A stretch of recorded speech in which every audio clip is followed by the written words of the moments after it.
يعني أخيرا في حكم انتبه للتسلل وانتبه للوضعية. ولماذا ذكرت الحكم؟ لأنه ياما برشلونة عانى من قرارات تحكيمية مجحفة بهذه العبارة، وأنا أعني ما أقول. أكثر من ظلم تحكيميا في هذا الموسم ليس فقط في إسبانيا ولكن على المستوى الأوروبي في اعتقادي هو نادي برشلونة. أعزائي المشاهدين، السلام عليكم ورحمة الله وبركاته. اللهم صل وسلم على سيدنا محمد. صلى الله عليه وسلم. سيدنا محمد. النهارده طبعا كان في مباراة مانشستر يونايتد وليستر سيتي. المباراة ديت أنا كنت بحاول إن أنا هقول إن أنا هصورها لايف، ولكن للأسف الشديد عندي حصل اجتماع إداري في طبعا الوحدة الصحية اللي أنا شغال فيها، فبالتالي ما قدرتش إن أنا أصور المباراة، ولكن طبعا شاهدتها وأنا راجع في الطريق. لكن النهارده بقى عندنا طبعا في هذا المساء مباراة برشلونة وقادش. المباراة طبعا مباراة مهمة جدا جدا جدا لبرشلونة. مباراة برشلونة وقادش على الكامب نو دايما يعني بيحصل فيها تغيرات غريبة جدا، وممكن يحصل فيها طبعا زي ما حصل قبل كده، وقادش كانت قد انتصرت على برشلونة في كامب نو. فبالتالي هي مباراة صعبة جدا، خصوصا طبعا بعد انتصار ريال مدريد على اوساسونا بهدفين في ليلة أمس. ولكن في رسالة بحب أوجهها لكل طبعا متابعين المدريدية. في فرق كبير جدا لما أنا أجي أتكلم وأقول إن في ريال مدريد ليس ريال مدريد اللي فات. ناس كتير جدا بتزعل. ليه بتزعل؟ ليه أنت يا عزيزي بتزعل؟ ما هو أنا لما أجي أتكلم وبديك حقك وأقول لك إن ريال مدريد أثبت وجوده السنة اللي فاتت، وبرضه في هذا الموسم في بعض المباريات ريال مدريد أثبت وجوده، ولكن معلش ما كنتش أنا شايف مباراة لأوساسونا على ملعب اوساسونا، وبالتالي بشوف مباراة ريال مدريد يعني كان ممكن ان هو يخسر في المباراة في مرة واثنين وثلاثة، وفينيسيوس بيستعبط في مرة واثنين وثلاثة. ولما اجي انتقد فينيسيوس انت حضرتك تيجي تنتقدني انا؟ لا طبعا، انا هفضل اقول الحقيقة. انا ما فيش حاجه اسمها ظهر بقى على حقيقته، والناس اللي تطلع يقول لك ظهر على حقيقته، والناس اللي تقول لك ايوه ما هو برشلوني ايوه، والجو دوت الجو ده ما بياكلش معايا. فانا بطلع بقول اللي انا بشوفه على ارضيه الملعب. ده مش فينيسيوس السنه اللي فاتت. بس فما كنتش عايز اطول عليك في المقدمه اكتر من كده. يعني في حاجه كده قولوا لي تحت في الكومنتات برضو، لو انت في ناس كتير جدا قالوا لي اطلع اتكلم مع المشاهدين، فانا بالتالي فعلا عايز اعمل حاجه زي كده. فقولوا لي تحت في الكومنتات ايه الطريقه المناسبه ان انا عشان اطلع واتكلم معاكم. في طبعا يعني شات جماعي ما بيننا. قولوا لي تحت برضو في الكومنتات ايه المناسب بالنسبه لكم، وانا ان شاء الله هحاول بقدر الامكان ان انا اطلع مره مثلا في الاسبوع، مره في الشهر، حاجه زي كده معاكم. معلش طولت عليك في المقدمه اكتر من كده. لو انت طبعا يعني اول مره بتتابعني، ما تنساش تعمل اشتراك في القناه وتفعل الجرس وتعمل لايك للفيديو عشان الفيديو ده يرتفع اكتر واكتر وبس. وطبعا ما تنساش تتابع صفحتي على الفيسبوك، وما تنساش تتابع طبعا قناه ابو صلاح للتحليل. بس ونشوفكم ان شاء الله في المباراه. طبعا دقيقه صمت على والد ماركوس الونسو، أسطورة برشلونة، برضه واحد من اللعيبة اللي كانوا بيمثلوا برشلونة، توفي طبعا. فبرشلونة بدقيقة صمت على والد ماركوس ألونسو. طبعا يعني عملوا دقيقة صمت على والد ماركوس ألونسو، ونسيوا خلاص برضو، خلاص كده الضحايا بتاعت سوريا وتركيا خلاص كده راحوا عليها. علينا هو دوت العالم الغربي، مهما كان ومهما اختلفنا فثقافتنا واحدة، ثقافتنا عربية. ما علينا غير ان احنا بنتابع كرة القدم، بنعشق كرة القدم، بنعشق الفرق المختلفة. انا بحب برشلونة، غيري بيحب ريال مدريد، ولكن ثقافتنا عربية وطنية واحدة تمثل الوطن العربي وتمثل الشعب العربي. فدعائنا طبعا لكل اشقائنا في سوريا وكل اشقائنا في تركيا، دعانا للاموات والمتوفيين، ربنا يرحمهم ويتغمدوا برحمته يا رب الواسعة. وطبعا ربنا يفك كرب كل من كان في هذه الغمة ويتخلص منها. ده اولا. ثانيا اعزائي المشاهدين، مباراة برشلونة وقادش بغيابات عديدة لبرشلونة، غيابات طبعا، والتشكيلة رقم 1000 لبرشلونة في هذا الموسم. طبعا بالغياب الاكثر تأثيرا وهو بدري بعد الاصابة طبعا امام مانشستر يونايتد. وطبعا غياب رافينيا وغياب ديمبلي في هذه المباراة ايضا. مش عارف اذا كان رافينيا على دكة البدلاء ولا لا، ولكن ديمبلي لسه مش جاهز 100%. وبوسكيتس طبعا، غياب بوسكيتس، فبالتالي برشلونة في مأمورية صعبة جدا امام قادش اللي يعشق الكامب نو. حرفيا نادي قادش بيعشق الكامب نو. فان شاء الله نستمتع بمباراة كويسة جدا مع بعض، وان شاء الله برشلونة يعمل المفاجأة ويحاول ان شاء الله باذن الله ان هو ياخذ الثلاث نقاط بايا كانت الطرق وبشتى الطرق، واهم حاجه التسجيل من بدايه الامور. وطبعا نسيت طبعا اسدنا والوحش اراخو، وغاب طبعا بسبب الايقاف اللي كان خده. ليفاندوفسكي، وحياة ابوك اصحى من الغيبوبه اللي انت فيها، اصحى من الغيبوبه يا ليفاندوفسكي. والله العظيم انت في غيبوبه من ساعه ما رجعت من الايقاف، غيبوبه. اخر انتصار لبرشلونه على قادش من 2006، من 2006 على الكامب نو، على ملعب برشلونه. يعني تحس ان قادش لو خدت الكامب نو ملعب ليها تاخد الدوري الاسباني، ما تفهمش في ايه. ايه المتعه اللي بيستمتعوا بيها على الكامب نو بالذات. حط يا الله، اظبط الزوايا يا ايريك جارسيا. يا عم اعمل حاجه مفيده في حياتك، يعني الماتش اللي تلعب فيه اعمل حاجه مفيده. شكله اوف سايد، اوف سايد، اوف سايد اصلا، حاسس انه اوف سايد، انا عارف انه اوف سايد. يا لهوي عليك يا ايريك، حتى العرضيه بتاعت ايريك جارسيا اوف سايد، يعني حتى العرضيه نفسها اوف سايد. يا الله يا انسو لو لبست، يا الله يا لبست، يا لو لبست يا انسو، يا الله. استغفر الله العظيم يا رب. يا يا ساتر يا ساتر يا ساتر يا ساتر يا ساتر يا ساتر على حظنا. يا ساتر اقسم بالله، اهو من لا شيء تلاقي شوطه كده من لا شيء او كان هيجي جول. يا ساتر استر يا رب، يا ساتر استر يا رب. ولد كريستنسن والله العظيم ممتاز كريستنسن الموسم ده، والله العظيم كريستنسن رائع. لا والله فيران توريس بيلعب كوره، هيعمل ايه بقى؟ بس خلاص، بس خلاص. غريب اصلا ان هو عمل عمل الجاريه دي، غريبه والله العظيم. كسب ماتشين ثلاثه مع تشافي بعد الجريتين دول. والله العظيم تلاقي تشافي دلوقتي يا الله فيران على الدكه، يا الله ايه ده يا توريس، برافو يا توريس. يا ولد يا جافي، ها وبعدين طيب يا حبيبي ما تشوط انت. استغفر الله العظيم يا رب. ولد يا جافي، ولد يا جافي، قسما بالله يا جافي.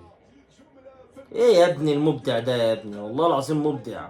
ما عندوش فكرة الشوط، لا لازم يعرض. متعود بيب جوارديولا معلمه في السيتي ما تشوتش، عرض وخلاص.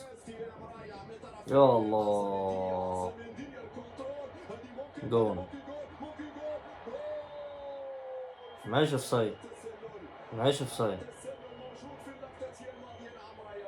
هو ده بقى ده هو ده اللعب بتاع قادش، هو ده اللعب بتاع قادش، وللاسف بيستغلوها صح. ماشي في سايد على فكرة، الحمد لله اوف سايد، الحمد لله اوف سايد. يا الله. شوف ايريك جارسيا، والله العظيم ثلاثة يا جدعان، واخد غطس ورا، واخد غطس ايريك جارسيا ورا. والله العظيم ولد كريستنسن اقسم بالله. حلو عدى، ايه كمل. يا حلوه حلوه يا توريس، حلوه حلوه حلوه يا عم، حلوه. اخيرا عملت حاجه، او لو حتى سلكت بس حلوه. يا الله يا الله يا الله، ليه ما جاتش، ليه ما جاتش. حلوه يا توريس، حلوه يا توريس، حلوه. يا الله يا انسو، يا انسو شوط على طول يا انسو، ما تستناش يا انسو. يعني عدت من الاول، شوط على طول بوش رجلك اي حاجه. شوط هنا يا انسو، بتجري تروح فين؟ ايه اللي حصل في ذكائك يا اخي؟ ايه اللي حصل لك؟ ايه الضرب ده؟ يعني اخيرا في حكم انتبه للتسلل وانتبه للوضعيه. ولماذا ذكرت الحكم؟ لانه ياما برشلونه عانى من قرارات تحكيميه مجحفه، بهذه العبارة، وأنا أعني ما أقول. أكثر من ظلم تحكيميا في هذا الموسم ليس فقط في إسبانيا ولكن على المستوى الأوروبي في اعتقادي هو نادي برشلونة. هنا الكرة ربما لو كانت بعض القرارات والله يا معلق اقسم بالله تسلم. شوف الناس اللي بتتكلم كلمة حق. معلق اهو، معلق. يا الله يا الله. ها معلق. كمل هجمة بس، كمل الهجمة، كمل الهجمة. معلق، ما قلناش لا برشلوني ولا مدريدي ولا اي حاجة. قال لك ايه؟ اكثر من ظلم، اكثر من ظلم السنة دي، عشان يقول لك انتوا التحكيم معاكوا، لا ده انتوا بتكسبوا بالتحكيم، لا ده انتوا مش عارف ايه. يا عم روحوا شوفوا الكورة الاول، اتفرجوا على الماتشات الاول، اتفرجوا الاول على الكورة، اتفرجوا على الكورة وبعد كده تيجوا تتكلموا على برشلونة والظلم بتاع برشلونة. يا نهار ابيض عليك يا إيريكا جارسيا، يا نهار ابيض يا جدعان، مصيبة والله العظيم، مصيبة يا جدعان، اقسم بالله بلوى هي كمان، اخطاء ساذجة يا جدعان، اقسم بالله سيرجيو روبرتو عامل ماتش ممتاز في نص الملعب والله العظيم. يعني دي انا من ساعتها ساكت عليها مش عايز اتكلم، لكن والله الحق يقال سيرجيو روبرتو عامل ماتش ممتاز ممتاز في نص الملعب. علشان كده بقول لك انا ما بقلقش قوي لما سيرجيو روبرتو ياخد فرصه في نص الملعب، قد ما بقلق ان هو يلعبه باك. يا جدعان قسما بالله مصيبه يا جدعان، مصيبه. إيريك جارسيا مصيبه يا جدعان، مصيبه يا جدعان. ده ايه ده؟ ايه ده؟ ايه القرف ده يا جدعان؟ فيش كوره بتطلع منه صح. يا الله.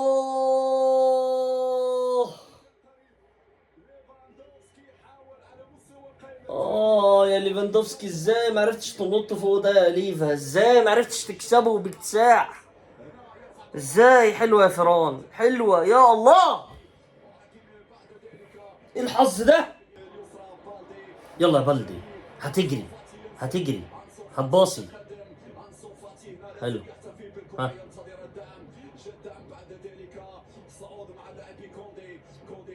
اعمل حاجه يا فران. ولا ده فران، ولا ده فران. هات حرام، جولاسو.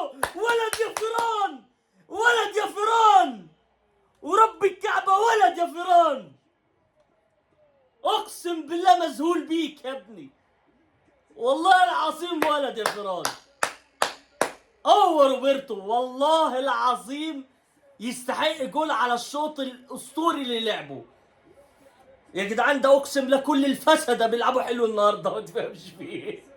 فيران توريس وسيرجيو روبرتو، مفيش غير إيريك جارسيا هيفضل فاسد طول عمره.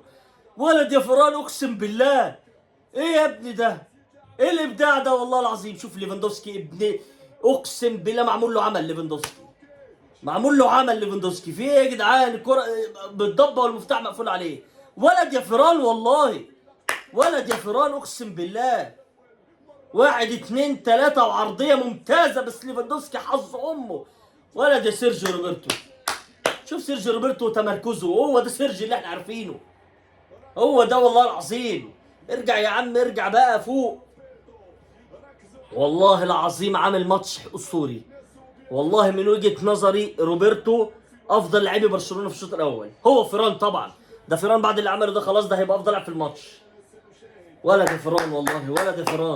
يلا سيرجي، يلا سيرجي، يلا سيرجي، هتبص صح، هتبص صح. ها ليفاندوفسكي، انهي عليهم يا ليفا، ليفاندوفسكي يا ولد. والله سيرجيو روبرتو يا جدعان ما طبيعي، انا مش مصدق اقسم بالله. سيرجيو روبرتو قلت هتباصي صح، عمل اسيست لليفاندوفسكي. هو الروبير، هو الروبير، هو ليفا يا ولد على الجلاس. اقسم بالله هدف رهيب يا ليفا، بوم قنبله. لا تقول لي ليدسيما ولا تقول لي غيره. الحمد لله يا رب العقده تكون اتفكت بس. ما نسترجعش سيناريوهات الموسم اللي فات وتلاقي فيه منتدات بتحصل. اضرب ليفاندوفسكي، اضرب هداف الليجا مش من فراغ. غايب 3 4 5 جولات وما زال الهداف هو ليفاندوفسكي. صفر الحكم. اقسم بالله نهاية شوط اسطوري. يا سلام على المتعة اللي خدناها في اخر 5 دقايق. ولد اقسم بالله يا فران، ولد يا سيرجيو روبرتو، ولد يا ليفاندوفسكي. عايزين نرجع كده يا رب ان شاء الله نقدر، والله العظيم كمان قدام في الاولد ترافورد باذن الله نقدر ان احنا نكسب مانشستر يونايتد. بس كده اعزائي المشاهدين، اشوفكم ان شاء الله في الشوط الثاني. طبعا اعزائي المشاهدين ابتدى الشوط الثاني على بركه الله. برشلونه وقادش في هجمه، ايوه ديت لسه كان بيتكلموا دلوقتي عليها. يا الله يا فران. حلوه فران. خلاص بعد الهدف اللي انت عملته ده مش هنتقدك النهارده يا فران. ان شاء الله نستمتع بالشوط الثاني افضل كمان باذن الله من الشوط الاولاني، وبرشلونه يعني يفك العقده دي باكتساح باذن الله، ويسجل الثالث والرابع ان شاء الله. بلدي النهارده فعلا الله يا روبرتو، ده افضل مباراه لسيرجيو روبرتو من بعد الريمونتادا يا جدع. حلو يا فران. هتيجي وتسجل. يا الله يا كريستنسن، هذا كريستنسن موسم استثنائي والله العظيم. ولد كريستنسن والله ولد. لا يا فران. والله فران عامل شغل على الجبهة ديت، عامل شغل مش طبيعي فران والله. احذر يا الدمبوز. حط جول. يا الله يا ليفا، ماشي اوف سايد. يا الله يا ليفا، يا الله.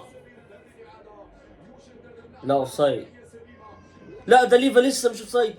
يا الله يا ليفا، حرام عليك يا ليفاندوفسكي، حرام عليك يا جدع. ده انت بتشوحها برجلك، ده مش عايزه حاجه يا ليفا.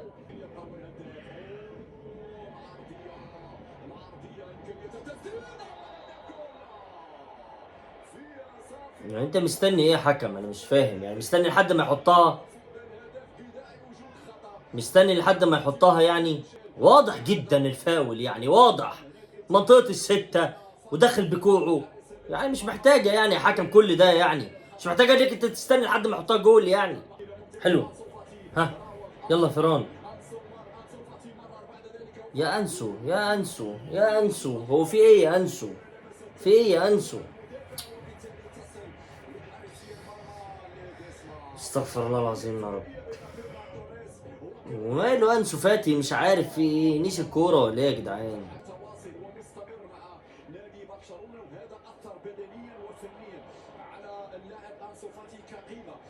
يعني انت ديونج بصيت البصه غلط ورحت مطير جبهتك كلها؟ الا في ايه يا ديونج؟ مالك النهارده؟ ها كمل يا حكم. يا الله حسب فاول على ديونج واداله انذار. يا الله على الهبل. يا الله على الهبل. ياه ده تشافي عمل تبديل حلو يا جدعان. ده اللي مش مصدق ان تشافي عمل تبديل حلو، اقسم بالله انا ما مصدق. يا نهار ابيض على تشافي، يضيعنا في ماتشات مهمه وقدام قادش والنتيجه 2-0 يفكر صح.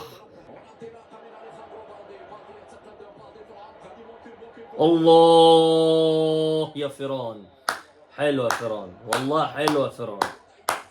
كان طالبها من الاول، بقاله اكتر من 10 ثواني طالبها. ايوه شفت، بقاله اكتر من 10 ثواني بيقول له باصي.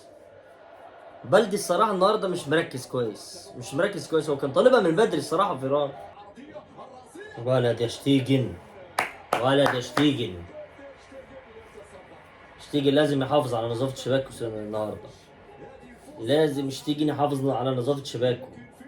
شتيجن لو حافظ على نظافة شباكه هيحطم رقم قياسي جديد، هيكون أول حارس بيحافظ على نظافة شباكه بعد 22 جولة. حافظ على نظافة شباكه 17 مباراة، وده رقم قياسي بالنسبة لبرشلونة.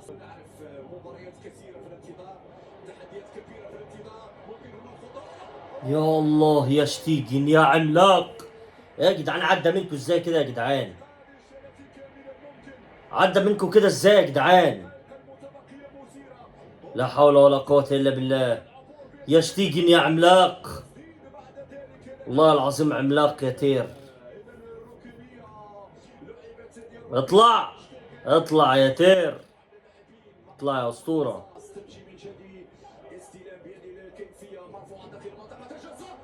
الحمد لله الحمد لله الحمد لله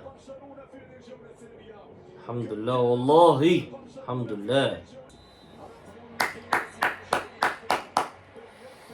3 نقاط مهمة جدا لبرشلونة. رجل المباراة فيران توريس، وبإشادة وبجماع الآراء فيران توريس عمل ماتش خيالي الصراحة. ألف مبروك لكل جماهير برشلونة الصدارة، وبفارق 8 نقاط عن الغريم ريال مدريد. برشلونة في النقطة رقم 59 بعد 22 جولة. تشافي عادل رقم تيتو فيلانوفا اللي اتعمل سنة 2012، وخلف طبعا بيب جوارديولا اللي سجل 61 نقطة بعد 22 جولة. ولكن ان دل على شيء هذا الرقم، ان دل على ان برشلونة في موسم استثنائي في الليجا. أعزائي المشاهدين، ده كان ردة فعل على مباراة برشلونة وقادش وانتصار برشلونة على كامب نو امام قادش بعد 2006 بعد هدف رونالدينو. لو عجبك الفيديو يا عزيزي المشاهد ما تنساش تعمل لايك وسبسكرايب في القناة وتفعل الجرس، واشوفكم ان شاء الله في قادم المواعيد.